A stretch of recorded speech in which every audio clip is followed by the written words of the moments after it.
Okay, let's get on with the business. I was told by my assistants that today was the day we would have gone through the Mythic Plus and the raid specs and classes, performances and popularity, what has changed in the last few days since we have gone over this on like Thursday. It's been a while. However, you have forgotten a crucial part in this plan. I am schizophrenic. So today we're going to do something different. We're going to leave the Mythic Plus and raid analysis for tomorrow. The reason why is that the voices in my head told me that it would have been better if we looked at it at right the last day of the first week. So we can get a snapshot of all the stats and data of Heroic right before Mythic Rating opens, right before Mythic Plus opens without an item level cap, and then we can compare it a few days later to see if anything changed with this, I guess, official start of the season. So instead, today, we're going to be doing something different. But first, let's talk about something that, for some reason, confused some players, and that was the Great Vault. So Blizzard had to come out and specify what would have happened with the Great Vault concerning your keys. They pointed out that if you saw this problem, it was just a tooltip error. The fact that you did not see completed keys that were not timed. The rewards will be correct on Tuesday, and you do not need to beat the timer for your Mythic Keystone Dungeon completions to count towards the progress. This is the same as BFA. Of course, you didn't have a number of runs you had to do in BFA, but just for the cash at the end of the week or at the start of the week, you never needed to actually do it in time. And it's going to be the same in Shadowlands. If you want to get to do a plus 14 or a plus 15 for the item level, then you just have to finish it. 1 hour, 2 hours, 3 hours, 300 deaths or not, doesn't matter, just finish it. So there wasn't really any reason to think differently, but then again, it's not that Blizzard directly specified it. So now we have the absolute categorical confirmation that this is what you have to do. So keep grinding Mythic Plus or finish the raid, get the item level, and then try to do a higher key, just for the Great Vault.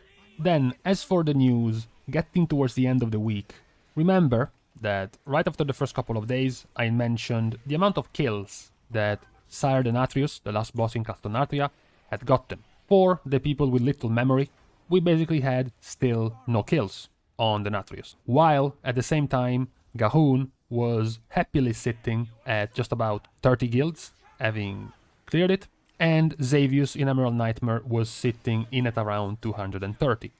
So what happened when we add about 4 extra days to these numbers? So in 4 extra days, as of right now, early afternoon, we have 74 kills of Sire Denatrius in Castonatria Heroic. How does this reflect to Gahun in Uldir and Xavius in Emerald Nightmare after 6 days, a little over 6 days with the extra time from NA, with the earlier release? Well, for Gahun, we would have been at 602 right about now, whereas for Xavius, well, we would have been at about 1,400. And this is not something that can wait much longer, right? Because we have today, and then we have tomorrow, and then there is the reset. So hundreds, in fact, probably thousands of guilds that used to go to get some loot from the last boss of Heroic, even the last couple of bosses of Heroic, this time around will miss out on a lockout, and we'll have to wait for the next week. Not to mention that if you do not kill, remember this was something that was pointed out before, if you do not kill a boss, you will not be eligible to its loot from the Great Vault. This is particularly important, not only because you can enable things like trinkets from the loot to be available to you, but because the last bosses in Castonatria are going to drop extra item level. Stone Legion Generals and Sire Denatrius will get a half tier higher item level, 7. So 220 in this case if we are doing Heroic. So I thought it's a pretty interesting situation to be in. It's a pretty interesting new era to be in, where Heroic bosses are actually going to take quite a bit of time to kill. This was all prophesized with the lack of free loot, obviously, the lack of welfare loot. People will no longer be able to outgear Heroic this easily. If we were in BFA right now, if this was a BFA-esque expansion by now, with the Titan Forging and the slightly higher item level loot from Mythic Plus, they would have been able to get into Heroic some 10 to 15 item levels higher than they are now. Meaning, most of the bosses would have fallen down rather easily, and we would have gotten way more kills. And Heroic raiding would have become obsolete in a couple of weeks. This will not be the case right now. So I already made my case for this. I think it's pretty cool. We'll just have to see just how badly it's going to hurt Mythic Plus in the long run. But we will see in a few weeks. Now, on to the start of the next week. The new things coming on for the next week. So the first thing to point out next week, obviously, is that Mythic raiding becomes available, and Mythic Plus will no longer have any sort of limit. Item level will no longer be capped at 203 from doing a plus 10. Now you can go and do a plus 12 and a plus 13 to get a 207, as well as a plus 14, and then the plus 15 is going to give you 210. When you are looking at the end of the week Great Vault contribution for your Mythic Plus keys, 14 and 15 is what is going to give you 226. That's of course the main thing going on next week. As for Renown, you will get yet another 3 Renown. You will get it because you can do the Anima Grinding weekly quest, you can do the Rescuing the Souls from the Maw quest to get you to your story chapter, and then your story chapter will give you the 3rd Renown of the week. Nothing really crucial happening right now. You will be getting an extra Soulbind passive slot, or talent, depending on which Soulbind you have available. Now, something really crucial beyond this is going to be the weekly event. We are done with all the PvP event stuff that's been going on up until right now. This week, we are going to have the Mythic Dungeon event. At least it still says the same thing in the calendar still. This was the same thing it was said in the beta. Now we're in live and it has followed the exact same calendar, so no reason to expect anything different. Now, one thing about this dungeon event.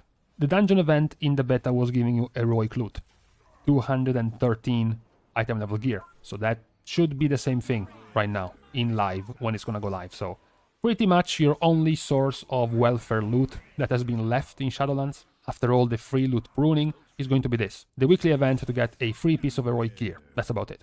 After this, you will get your first taste of the Great Vault. You will get to see, you know, how much better is it going to be for you to pick and choose possible items between the whole lot. For example, in my case, despite having a bunch of 213 items from Heroic, some items from Mythic Plus, I still have a blue belt. So now, with doing the Heroic bosses for the 3 options from the raids and then the 3 options from Mythic Plus, I have 6 possible options to actually show up with a belt when I still have a blue one. Whereas, if I were to just rely on a random piece from the cache, like in BFA, good luck. What we also have this week is going to be a new world boss. I think some of you will feel my pain because my best in slot legendary is tied to a world boss. A world boss which I have no idea about. When is it gonna come out? Which week? Does this boss even exist? Who knows? I don't know. I can tell you either. So go ahead and I don't know, pray that your legendary is gonna show up on the world boss for the next week. I already tanked the first week with that useless Maldraxxus clown. Please, Valinor, it's time to wake up. Come on. Now the last new thing that's gonna come out, of course, is going to be Torghast. The last layers of Torghast.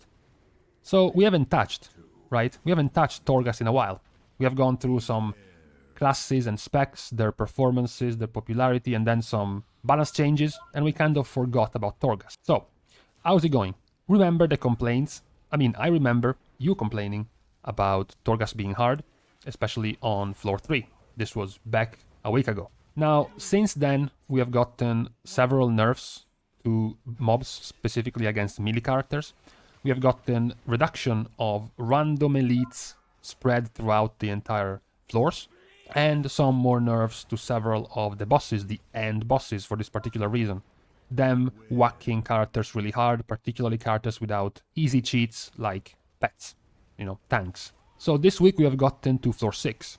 This week we have gotten essentially doubling the floors from 3 to 6. How has it been so far? Because of course, the higher you go in the floors, the more the item level is going to be relevant. It's not that you're gonna be gated, completely gated from doing higher floors if you don't get like mythic gear or something, but certainly if you just chilled at heroic dungeon gear and mythic 0 gear and you keep trying to climb, eventually you're gonna hit a wall. Eventually it's gonna become too much of a slog for you to try to go through, or you will simply get gated by the last boss, doing too much damage for your gear.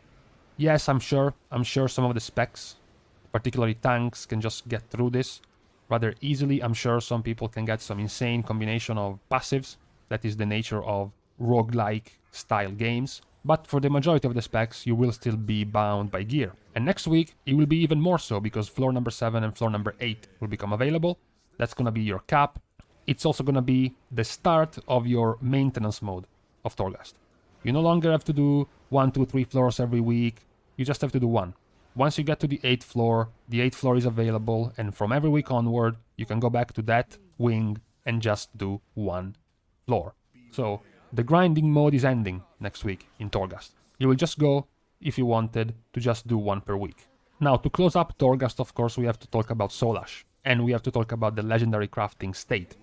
So, by the start of the Mythic week, if you immediately rush to do Torghast, if you immediately rush to get your Soul Ash, you will be getting a little over 4,000 Soul Ash, even without any sort of missions from your Covenant mission table to give you extra Soul Ash, with the quests from Bolvar, and the Soul Ash you capped every week, and the new week's worth of quests, whether you will get all 300, or just 200, or just 100, you still will be at about 4,000 and something. Now, what can you actually do with this 4,000 and something? Well, with 4,000 and something, you can craft a tier 3 legendary, a 225 item level legendary. You can craft 3 different types of tier 1 legendaries. You can craft double tier 2 legendary as well. Pick and choose. You can do whatever combination you want, essentially. But mainly, the more important thing is that from next week, you will have enough Soul Ash to craft a tier 3. At least one tier 3. So how's the state of your legendary crafting? Have you planned on anything? Have you turned your back on some of the legendaries? In my case, as you know, I'm trapped. I'm still waiting for a world boss, and I'm still sticking to a tier 1 piece of shit legendary. My monk has his charred passions, and as for my druid, I actually run like 6 sanguine depths to actually get the legendary from the first boss, and never dropped. Still not dropping, so that's kind of annoying. Now, on to the last part of this video. What do you guys think about the upcoming World First race? So, we left BFA with Nyalota. We left, I guess, with, you know, the upset, we can call it, of Limit getting World First in Nyalota, followed by Method, Pieces, and Fatshark Yes. Now, in this upcoming World First race, you know, there has been the split due to all the drama surrounding Method. So now you have Method, which remained with some of their players, and some others that went with Echo, a new guild. So there will be Method and Echo in the World First race, as well as Limit. Pieces as well are all the more quoted ones. I wonder, where do you put your chips in? My chip, particularly, are in the I don't give a shit category. I don't care, but I just wanted to know if any of you think NA NA will continue on this upset run, or if it was just a fluke. At the end of the day, Limit did get World First, but there were only 2 guilds out of 15 in Nyalota from NA. Big Damn Guild and Limit, and pretty much nothing else. So let me know what your call is in this upcoming World First race. So, for now, I'm gonna be leaving. This was all that was gonna come up in this next week, the official start of Season 1 of Shadowlands. Tomorrow, if the voices in my head will agree with me, we will actually be going over the Mythic Plus and Raid performances so far. And for now, guys, I leave. I'm actually hungry, I have to eat lunch. See you guys soon, and in the meantime, Valinor is time to spawn.